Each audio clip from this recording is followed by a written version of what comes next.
Penghasilnya bertambah, tapi zakatnya tidak bertambah. Cuman kita berhusnuzon saja, mungkin sudah disalurkan sendiri, tidak lewat pasang. Kalau memang tidak disalurkan, berarti menjadi problem yang harus kita selesaikan.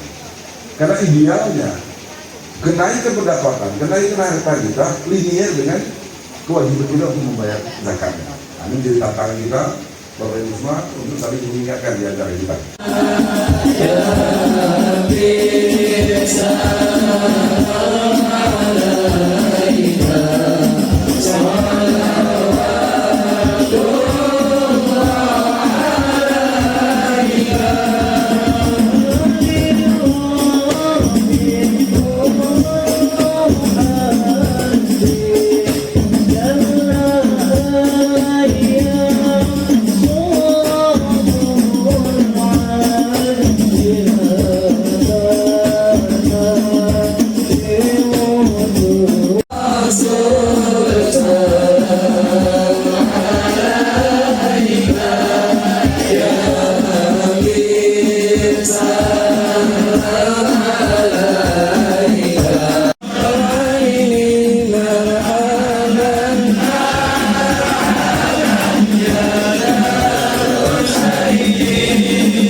أنعم الله عليهم من النبيين soleh, tanggung jawab.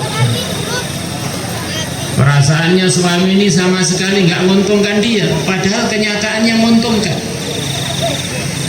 Akhirnya ada aja usaha sang istri untuk menjauh dari suaminya. La ilaha illallah, dia kunci surga kekal abadi selama-lamanya. Surga nikmatnya tidak ada putusnya, bahagianya tidak ada susahnya, kerudungnya saja lebih mahal. Orang itu di dunia, para hadirin wal hadirat, 10 kali lipat dunia. Hadirin, kita ini sebagai orang beriman itu seharusnya bangga, seharusnya percaya diri. Ini majelisnya kepada kakek kita semua yang mulia, Nabi Adam alaihi salatu wassalam.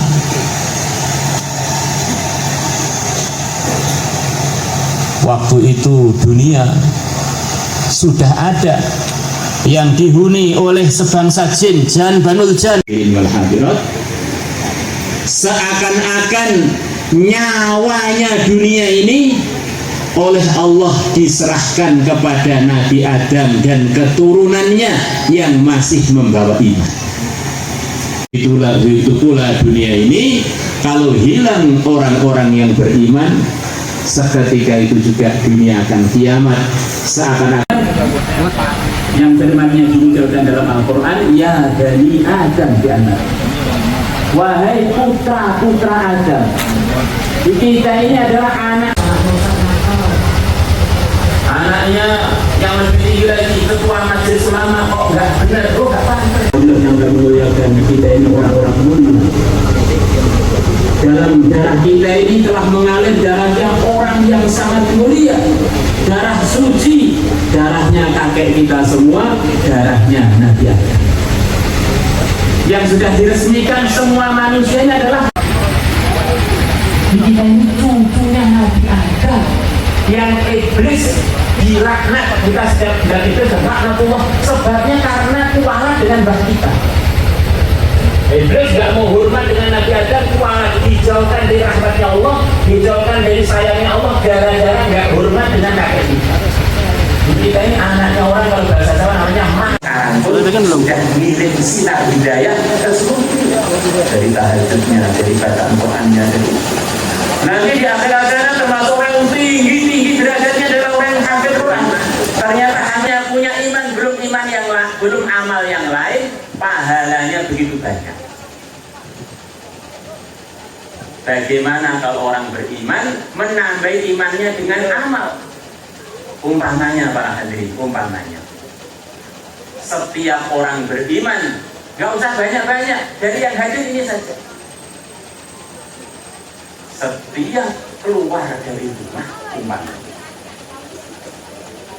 dia membaca doa yang diarahkan oleh Nabi, Bismillah, tawakkaltu ala Allah, la quwwata illa billah. Aku keluar rumah dengan menyebut nama Allah. Aku tidak punya kekuatan, tidak punya usaha kalau nggak ditolong oleh Allah. Orang yang keluar dari rumah dengan membaca doa ini akan diberi jaminan minimal 3 perkara oleh Allah lewat Rasulullah. Hudita wa kufita wa ukita. Kamu akan dibimbing oleh Allah. Seluruh orang yang keluar rumah dari kalangan orang beriman kok doa ini terbimbing semua. Wa kufita, dicukupi oleh Allah, tercukupi segala urusannya di luar rumah. Wa ukita, dan dijaga oleh Allah, terjaga semuanya ketika keluar dari rumah. Kalau seluruh orang Batanghari setiap keluar rumah, yang kemarin baru ulang tahun Batanghari, semoga Batanghari tambah berkah. Batanghari menjadi seperti Madinah, Batanghari Al-Munawwarah, yang tersinari dengan sinar-sinar amal, sinar-sinar iman, sinar-sinar ketakwaan, kemajuan dalam segala yang diridhai oleh Allah, urusan akhiratnya maupun urusan dunianya. Semuanya keluar rumah pakai doa itu, berapa banyak kemajuan yang akan datang pada penduduk Batanghari.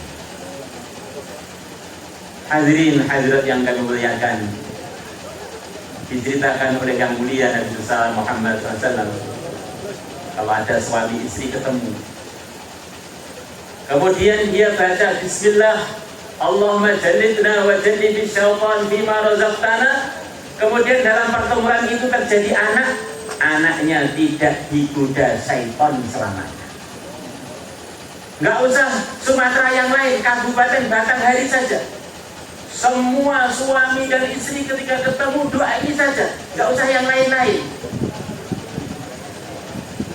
Maka akan keluar generasi yang soleh solihah dari Batanghari, yang tidak akan terpengaruh dengan narkoba, yang tidak akan terpengaruh dengan hal-hal yang tidak menguntungkan urusan akhirat dan dunia. Tidak bisa digoda setan ya guysnya. Untung terus, kalau orang nggak digoda setan untung terus. Maka dari Batanghari akan menyinari seluruh Sumatera, akhirnya menyinari seluruh Indonesia, menyinari seluruh dunia para hadirin. Dari satu amal saja, nggak usah banyak-banyak. Hadirin hadirat yang kami muliakan, di antara ciri khas kampung terbaik sepanjang masa, kampung Al-Madinah Al-Munawwarah, adalah kalau waktu malam kita masuk kota Madinah, dari rumah-rumah Madinah akan terdengar suara sekilas seperti suara tawon mendengung-dengung. Ternyata begitu terperhatikan, setiap rumahnya orang-orang Madinah ada suasana tilawatul Quran. Masya Allah, tadi diceritakan ada 6.000 sekian orang-orang Batanghari telah lancar baca Quran dari kalangan anak-anak tamatan SD. Ada 38 yang belum bisa. Itu 6.000 sekian tadi. Kalau setiap rumahnya ada bacaan Quran, ada tilawah setiap malam, alangkah indahnya, mirip-mirip seperti Madinah Munawwarah. Suatu hari telah datang seorang pemuda kepada yang mulia Nabi besar Muhammad sallallahu alaihi wasallam. Dia merisaukan temannya yang nakal, temannya yang masih muda yang nakal. Dilaporkan kepada yang mulia Nabi besar Muhammad sallallahu alaihi wasallam. Maka Nabi bertanya, teman kamu yang kamu laporkan tadi, teman kamu yang kamu laporkan tadi masih suka baca Quran apa tidak? Maka oleh yang laporan diberitahu masih suka baca Quran ya Rasulullah. Nabi bersabda kurang lebihnya, sesungguhnya bacaan Quran dia suatu saat akan menghentikan dia dari kenakalannya yang barusan kamu laporkan. Kalau setiap rumahnya orang beriman ada suasana tilawatul Quran, ayahnya ibunya hilang akalnya, ditiru oleh anak-anaknya, mantu-mantunya dan cucu-cucunya. Akhirnya negara Indonesia aman, nggak ada kenakalan remaja. Jadi yang paling tanggung kenakalan remaja dan kenakalan orang tua. Yang nakal bukan remaja saja, dan remaja itu bisa nakal karena orang tuanya lupa bismillah. Jadi ini sebetulnya introspeksinya harus bareng-bareng, tobatnya harus bareng-bareng, perbaikannya harus bareng-bareng. Semua amal agama mendatangkan keuntungan, tambah sempurna tambah untung, ditinggal ada ruginya, ditinggal lagi kedua tambah rugi, ditinggal semuanya gagal total. Orang-orang beriman tambah sempurna imannya, tambah dikaget-kagetkan dengan macam-macam anugerah dari doa keluar rumah, anugerah doa ketemu suami ketemu istri, anugerah dari baca Quran, anugerah dari khatam Quran. Dalam sebuah hadis di antara rawinya adalah Sayyidina Abu Hurairah, siapa yang membaca Al-Quran 30 juz kemudian dia doa, Allah akan kabulkan hajat-hajatnya.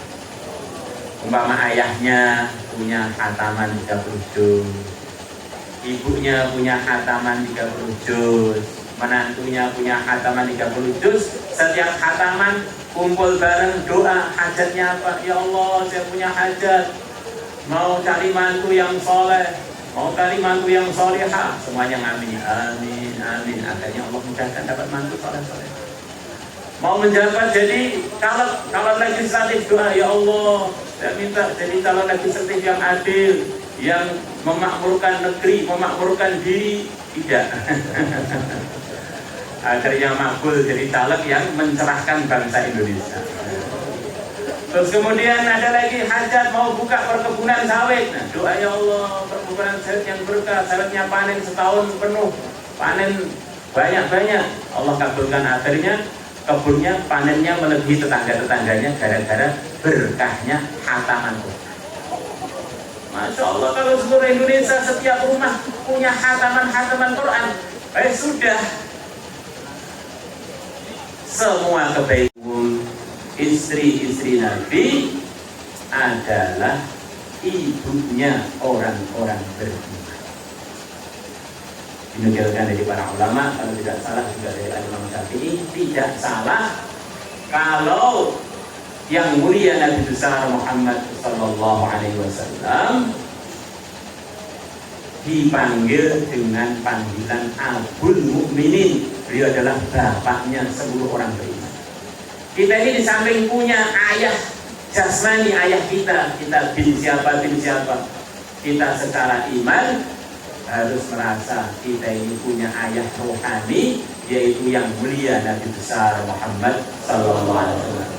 Ibu secara iman yaitu semua istri Nabi.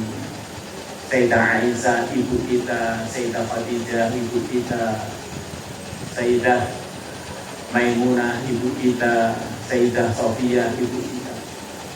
Rasakan diri kita ini sebagai bagian dari keluarga Nabi. Putranya Nabi Muhammad Sayyidul Anbiya ketinggalan sholat jamaah. Yo kok ini? Kapan ke-11?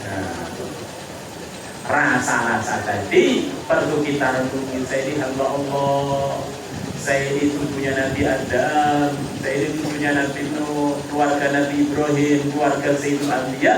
Rasa-rasa itu kita ulang lagi dalam kehidupan kita, karena manusia ini hadirin sangat dipengaruhi oleh rasanya, kecuali orang-orang yang sudah tidak berperasaan seperti orang Israel. Tidak lagi. Orang itu rasanya ngantuk akan cari tempat tidur, rasanya lapar akan cari makanan, rasanya marah pengen cari pelampiasan. Nah kalau itu punya rasa sebagai hamba Allah yang pengen beribadah kepada Allah, punya rasa saya ini cucunya Nabi Adam yang pengen niru kesolehannya kakeknya, keluarga Nabi Nuh pengen niru doanya kakeknya, dakwahnya kakeknya, pengen merasa sebagai keluarganya Nabi Ibrahim, akhirnya pengen berkorban, pengen sok terdepan dalam kebaikan seperti mereka. Merasa bagian dari keluarga Nabi Muhammad, tidak pengen malu-maluin Nabi Muhammad punya umat kok ngantuan, gak semangat belas ngamalin agama umat model opo ini.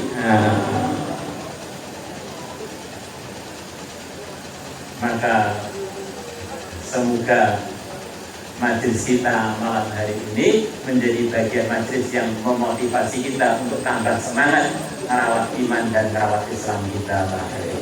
Insyaallah semuanya niat, insyaallah itu semuanya adalah anugerah dari Allah. Maka kita mulai semuanya, mulai perbaikan. Di antara arahan para ulama adalah dengan perbaikan sholat kita. Saat urusan sholat ya dibuat main-main. Di antara arahan para ulama setelah perbaiki sholat, banyak baca sholawat. Orang itu kalau banyak baca sholawat disenangi Allah dan didoakan Nabi. Kalau kamu bingung cara memulai perbaikan dari mana, mulailah dari sholat. Selepas sholat banyak baca sholawat, banyak baca sholawat, banyak baca sholawat, biar nanti sembuh secara rohani dengan yang mulia Nabi besar Muhammad. Kemudian diteruskan dengan kita ini sering-sering buat majelis kebaikan. Di antara sebabnya orang itu amalnya malas para hadirin karena kehalang oleh dosa-dosa dia, kehalang oleh maksiat-maksiat dia yang dulu. Kalau orang hadir di majelis-majelis kebaikan, majelis yang murni karena Allah, karena Rasulullah, Allah jamin lewat Rasulnya, kumu maghfuran lakum qad butilat sayyi'atikum hasanat. Bangkitlah dari majelis dalam kondisi Allah telah ampuni dosa-dosa kalian dan keburukan-keburukan kalian telah diganti dengan kebaikan. Akhirnya rontok dosanya, terang hatinya, ngamalkan agama lebih semangat daripada sebelumnya. Maka majelis-majelis seperti ini perlu kita buat di kantor kita, perlu dibuat di pendopo kita perlu buat di kesatuan kita perlu buat di keluarga besar kita supaya merontokkan dosa-dosa itu. Diceritakan oleh Hafidz Dimyati dalam kitab Al-Majar Rafiq, setiap tahun bahkan ini, setiap tahun itu akan ada hari yang paling menyusahkan iblis, yaitu hari Arafah.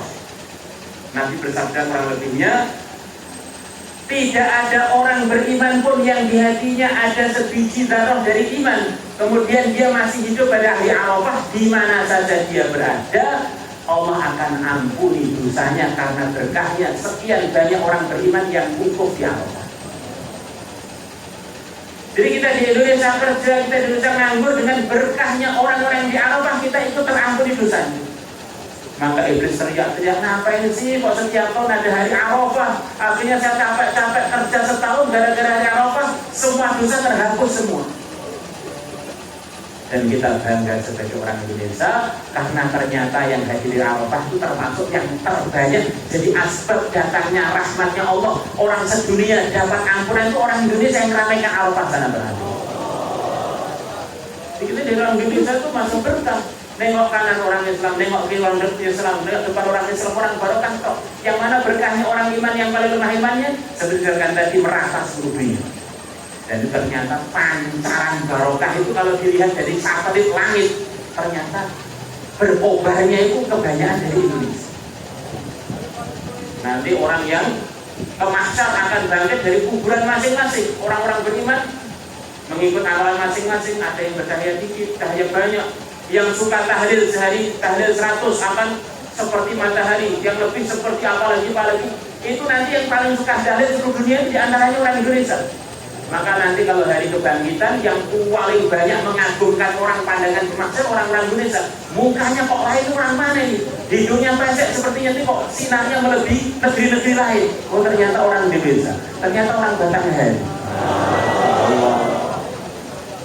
Nanti akan ada pandangan di mahsyar, orang-orang yang telah diputus masuk surga akan antri masuk surga. Ternyata ngantri yang terbanyak di antara pemandangannya para hadirin adalah orang-orang Indonesia ngantri masuk surga.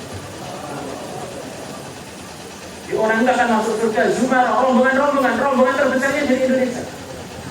Jadi secara rohani seluruh manfaat di dunia ini untuk orang Islam maupun orang non-Muslim itu datangnya itu dari Indonesia, karena umat Islam terbesar di Indonesia. Maka kita ini bersyukur jadi umat Indonesia, mestinya nambah pengorbanannya supaya keberkahan Indonesia tetap bisa diwariskan ke anak cucu, masa depan anak cucu. Akhirnya perkembangan Islam akhir zaman itu Indonesia ikut andil terdepan. Banyak ulama berharap, Nabi telah bersabda bahwa perkembangan umat Islam di akhir zaman itu akan dimulai dari timurnya negeri Arab. Sudah banyak yang dapat bagian.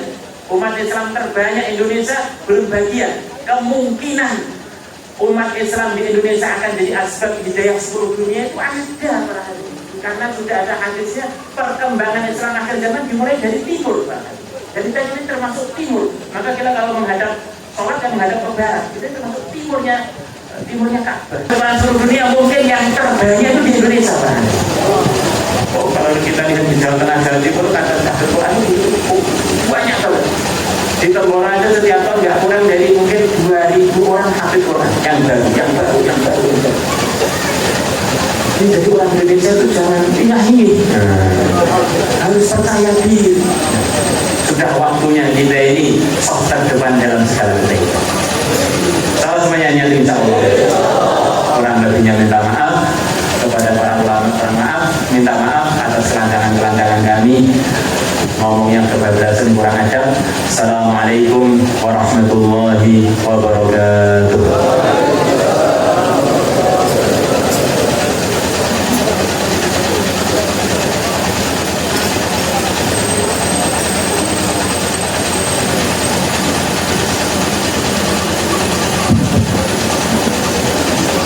Bacaan doa kami minta kepada Ketua MUI pada hari ini.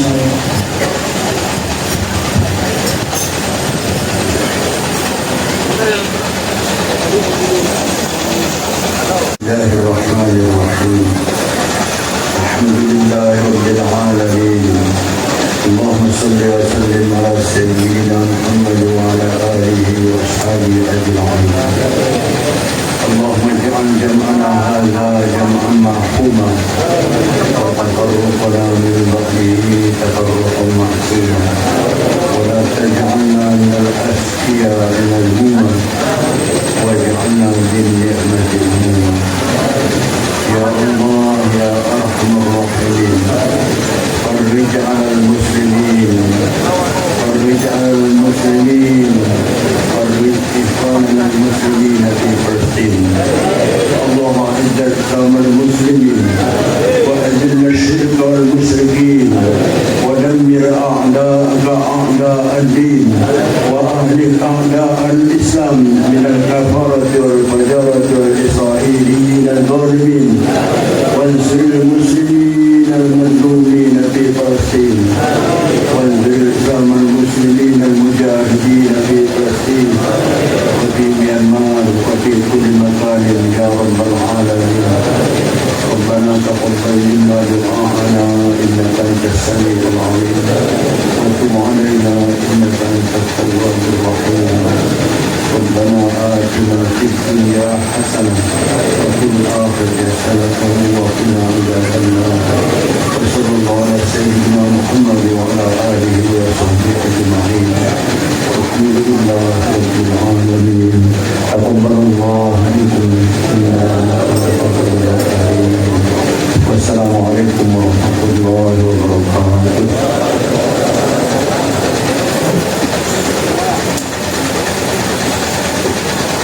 Hadirin wal hadirat rahimakumullah.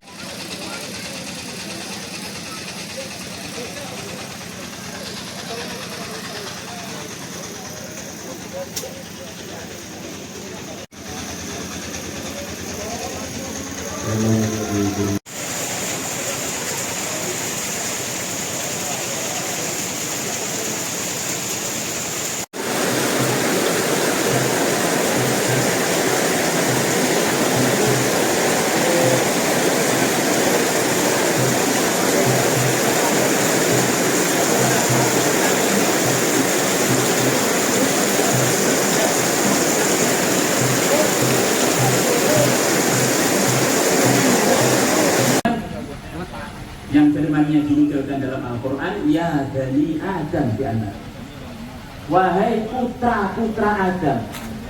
Kita ini adalah anaknya yang lebih tinggi lagi, ketua majelis ulama. Kok nggak benar, kok nggak pantas. Yang kami muliakan, kita ini orang-orang mulia. Dalam darah kita ini telah mengalir darahnya orang yang sangat mulia, darah suci. Darahnya kakek kita semua, darahnya Nabi Adam. Yang sudah diresmikan semua manusia ini adalah kita ini cucunya Nabi Adam, yang iblis dilaknat. Kita setiap bulan itu laknatullah, sebabnya karena kualat dengan mbah kita. Iblis gak mau hormat dengan Nabi Adam, kualat, dijauhkan dari rahmatnya Allah, dijauhkan dari sayangnya Allah, gara-gara gak hormat dengan kakek kita. Kita ini anaknya orang, kalau bahasa Jawa namanya man. Sekarang pun sudah ngirim sinar hidayah ke seluruh dunia, dari tahajudnya, dari bacaan Qurannya. Nanti di akhirat sana termasuk orang yang tinggi derajatnya adalah orang yang hafid Quran. Ternyata hafid Quran seluruh dunia mungkin yang terbanyak itu di Indonesia, berarti. Oh, kalau kita lihat di Jawa Tengah, Jawa Timur, kata hafid Quran itu banyak banget. Di Tembora aja setiap tahun nggak kurang dari mungkin 2.000 orang hafid Quran yang baru. Ini jadi orang Indonesia itu jangan ingin harus percaya diri. Sudah waktunya kita ini sok terdepan dalam segala kita. Sama semuanya nyanyi insya Allah. Kurang lebihnya minta maaf kepada para ulama, minta maaf atas kelancangan kami, ngomongnya kebablasan kurang ajar. Assalamualaikum warahmatullahi wabarakatuh.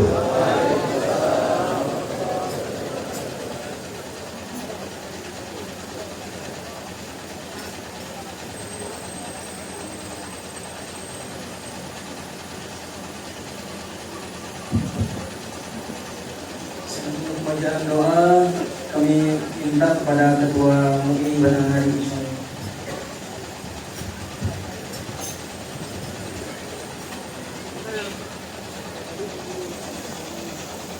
Bismillahirrahmanirrahim. Alhamdulillah rabbil alamin. Allahumma salli wa sallim ala sayyidina Muhammad wa ala alihi wa ashabihi ajma'in. Allahumma ij'al jam'ana hadha jam'an marhuma wa tafarruqana min ba'dihi tafarruqan ma'suma wa la taj'alna min al-asqiya min al-umam waj'alna bin ni'mati umuma.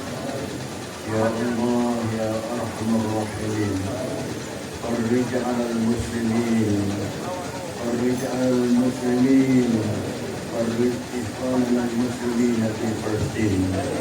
Allahumma izzil Islam al-muslimin wa azil ash-shirk wal-mushrikin wa dammir a'da'aka a'da' ad-din وأهلك أعداء الإسلام من الكفرة والفجرة والإسرائيليين الظالمين وانصر المسلمين المظلومين في فلسطين وانصر إسلام المسلمين المجاهدين في فلسطين وفي ميانمار وفي كل مكان يا رب العالمين.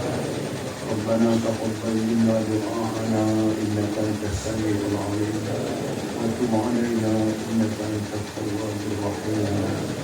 ربنا آتنا في الدنيا حسنة وفي الآخرة حسنة وقنا عذاب النار. وصلى الله على سيدنا محمد وعلى آله وصحبه أجمعين. الحمد لله رب العالمين. تقبل الله منكم إنا نتقبل عليكم. والسلام عليكم ورحمة الله وبركاته.